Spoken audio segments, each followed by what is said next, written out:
Evelyn Carter clutched her weathered backpack, her knuckles white against the frayed strap as she stepped into the grand halls of Jefferson Preparatory Academy in Boston, Massachusetts. The pristine corridors gleamed with polished marble floors, and the faint scent of lemon polish hung in the air, mingling with the distinct aura of privilege. Every step Evelyn took felt heavier under the judgmental gazes of her peers, who wore designer clothes and carried expensive leather satchels. Here, legacy was currency, and Evelyn was an outlier, an exceptional scholarship student from a humble farming family in rural Georgia. Her acceptance into Jefferson Prep had been a dream come true, but it didn't take long for that dream to feel like a waking nightmare. Among the many hurdles Evelyn faced, none was more oppressive than Mr. Charles Murray, her advanced placement history teacher. Mr. Murray was an institution at Jefferson Prep. With his silver-streaked hair, impeccably tailored suits, and a voice dripping with condescension, he embodied the school's elitist culture. To the children of CEOs and political dynasties, he was a charming intellectual who praised their potential. To Evelyn, he was a tormentor who seemed determined to remind her daily of her place, or what he believed it should be. "Miss Carter," Mr. Murray sneered one crisp October morning, as Evelyn raised her hand during a lecture on the Reconstruction era. His piercing blue eyes narrowed, scanning her like a predator deciding whether the effort to strike was worth it. Evelyn swallowed hard, bracing herself. "Yes, Mr. Murray," she replied, keeping her voice steady. "Do you even understand the complexity of what we're discussing? Or is this too advanced for someone whose ancestors probably worked in those fields we're talking about?" The words hit her like a slap. The classroom erupted into muffled laughter, her peers quickly covering their mouths to stifle their giggles. Evelyn's cheeks burned with shame. She wanted to snap back, to remind him that she had spent countless nights studying by flashlight after tending to the chickens and crops back home. But she knew better than to let him see her falter. "I understand just fine," she said, her tone quiet but firm. "Oh, really?" he replied, feigning surprise. "Perhaps you'd like to enlighten the class on how the Freedmen's Bureau failed during Reconstruction?" Evelyn's pulse quickened. She knew the answer. She had read about it just the night before. But the pressure of the moment threatened to crush her. Taking a deep breath, she steadied herself. "The Freedmen's Bureau lacked adequate funding and support from the federal government," she began, her voice gaining strength with each word. It also faced intense opposition from white supremacist groups, which undermined its efforts to provide land and education to freed slaves. The room fell silent. Evelyn could feel the stares of her classmates, some impressed, others shocked. Mr. Murray's smirk faltered for a brief moment before he turned away. "Lucky guess," he muttered dismissively. From that day forward, Evelyn became Mr. Murray's favorite target. He found every excuse to single her out, belittling her in ways that ranged from snide remarks to outright public humiliation. When Evelyn turned in a meticulously crafted essay on the Harlem Renaissance, one she had spent weeks perfecting, Mr. Murray returned it with a glaring red C+ scrawled across the top. "Next time, try harder," he said with a smirk as he handed it back. "Maybe then you'll earn a grade instead of relying on charity." Evelyn stared at the paper, her vision blurring with unshed tears. She had poured her heart into that essay, staying up until the early hours of the morning to ensure every detail was flawless. But instead of breaking down, she resolved to work even harder. She would not let Mr. Murray define her. Evelyn's opportunity to shine came during the annual school-wide debate competition. Despite Mr. Murray's obvious favoritism toward his star student, Madison Prescott, a legacy kid who exuded entitlement, Evelyn earned a spot on the team. The topic: systemic racism in modern America. When Evelyn learned she'd be debating Madison, her nerves nearly got the better of her. Madison was polished and practiced, her arguments rehearsed to perfection. But Evelyn had something Madison lacked: authenticity and first-hand experience. During the competition, Madison delivered a well-crafted but shallow argument, citing cherry-picked statistics that glossed over systemic inequities.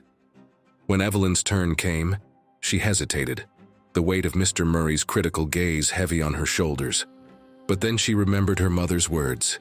They can look down on you all they want, but no one can take away what you know. With renewed determination, Evelyn launched into a powerful rebuttal. She spoke with conviction about the historical roots of systemic racism, citing specific examples like redlining, discriminatory hiring practices, and unequal access to education. Her words painted a vivid picture of the struggles faced by marginalized communities, and her passion electrified the room.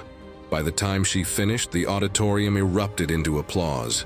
Madison's confidence had visibly crumbled, and even the judges seemed impressed. But the moment Evelyn would never forget was the flicker of unease she caught in Mr. Murray's expression. For the first time, he seemed unsure. Later that day, Evelyn was packing her books when Mr. Murray approached her in the hallway. "Well, Miss Carter," he began, his tone dripping with forced politeness. "I suppose even a broken clock is right twice a day." Evelyn turned to face him, her chin held high. "You mean I was right because I earned it, Mr. Murray, not because of luck or charity." His jaw tightened. "Don't get cocky. You may have impressed some people today, but that doesn't change who you are, a girl out of her depth." Evelyn met his glare without flinching. "Who I am is someone who worked twice as hard to get here. And if you can't see that, it's your failure, not mine." For a moment, Mr. Murray seemed at a loss for words. Then, with a curt nod, he turned and walked away. Evelyn watched him go, feeling a surge of pride. She had stood her ground, and won. Word of Evelyn's debate performance spread quickly. It wasn't long before whispers about Mr. Murray's behavior began circulating. An anonymous letter detailing his racist remarks and unfair treatment of students reached the school board, prompting an investigation. As more students came forward to share their experiences, the evidence against Mr. Murray became overwhelming. By the end of the semester, he was forced to resign. The once revered teacher left Jefferson Preparatory in disgrace. Evelyn graduated at the top of her class, earning a full scholarship to Harvard University.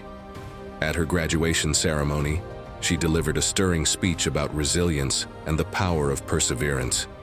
Her words moved the audience to a standing ovation, solidifying her place as a role model for future generations. Years later, Evelyn returned to Jefferson Preparatory, not as a student, but as a guest speaker. The auditorium was packed with students and faculty eager to hear from the young woman who had become a prominent civil rights attorney. As she took the stage, Evelyn glanced at the familiar faces in the crowd, including some of her old classmates. "There was a time when I felt like I didn't belong here," she began. "But I learned that belonging isn't about where you come from. It's about what you're willing to fight for." The applause that followed was deafening. Evelyn smiled, knowing she had not only proven herself but also paved the way for others like her to dream bigger and fight harder. In the end, she wasn't just a scholarship student from a small farm in Georgia.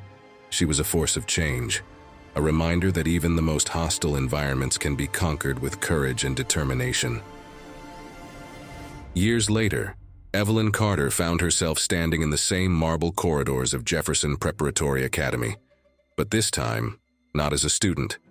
She had been invited as a keynote speaker to address the graduating class. The same halls that once echoed with judgment and privilege now seemed to hum with possibility. She felt a mix of pride and bittersweet nostalgia as she adjusted the lapel of her navy blazer. The auditorium was packed, and the anticipation was palpable. Evelyn, now a renowned civil rights attorney, had become a national figure, her work championing marginalized voices featured in countless publications. As she stepped onto the stage, the students erupted into applause. Evelyn's poised smile masked her inner nerves, but she steadied herself. This moment wasn't about her, it was about the message. "Good evening, students, faculty, and families," she began, her voice commanding yet warm. "It's an honor to stand here, in a place that tested me in every way imaginable. When I was in your seat, I felt like an outsider, like I didn't belong. But today I want to tell you something important. Your worth isn't determined by where you come from or the opinions of others. It's determined by how fiercely you fight for your dreams." The crowd erupted into applause, but Evelyn raised a hand, signaling for quiet. "However," she continued, her voice deepening with emotion, "there's a story you all deserve to hear. It's a story about how one person's hatred nearly destroyed me, but how another person's courage saved me." Evelyn paused, scanning the room. Her gaze landed on a familiar face in the second row, Madison Prescott. Now an adult, Madison sat among the faculty, her expression unreadable. Over the years, Evelyn had followed Madison's path. After graduating, Madison had become a teacher at Jefferson Prep, a fact that once left Evelyn feeling conflicted. But now, seeing her former rival sitting there, Evelyn decided the time had come to share a truth she had kept hidden for years. "During my time here, I faced more than just academic challenges," Evelyn said, her tone serious. "I faced discrimination from someone who should have been a mentor. Mr. Murray made it his mission to belittle me, to humiliate me, and to ensure I knew I didn't belong. But what many people don't know is that there was someone who stood up for me." The room fell silent. Evelyn's next words were unexpected. That person was Madison Prescott. A collective gasp swept through the crowd as Evelyn turned her gaze back to Madison, whose cheeks flushed crimson. "Madison and I weren't friends," Evelyn continued. "In fact, we were rivals. But when Mr. Murray's behavior became intolerable, Madison did something I'll never forget. She wrote the anonymous letter that exposed his actions to the school board. She risked her own reputation, her relationship with a teacher who favored her, to do what was right." Madison's eyes widened in shock. She had never confessed to Evelyn that she was the one behind the letter.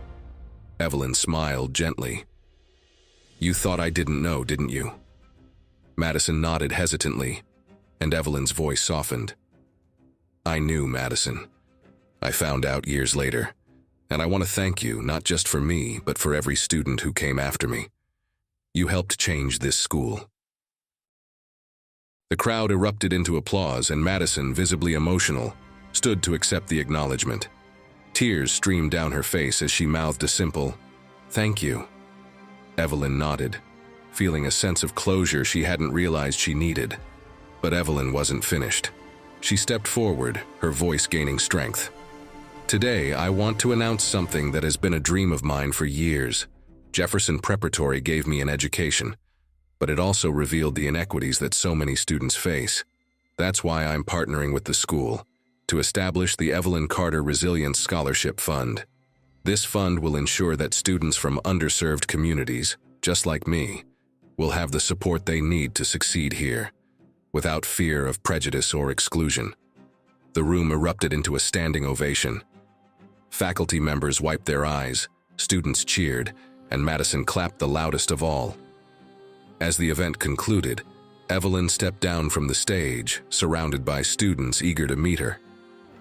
Madison approached cautiously, her usual confidence replaced by vulnerability. I don't know what to say," Madison stammered. Evelyn extended her hand, then pulled Madison into a hug. "You said it years ago when you wrote that letter," she said. "Thank you for believing in me, even when we were on opposite sides." Madison laughed through her tears. "You're incredible, Evelyn, you always were." As Evelyn walked out of the auditorium that day, she felt lighter than she ever had before. She had faced her past, embraced an unexpected ally, and built a brighter future, not just for herself but for countless others. And in that moment, Evelyn Carter knew she hadn't just survived Jefferson Prep, she had transformed it.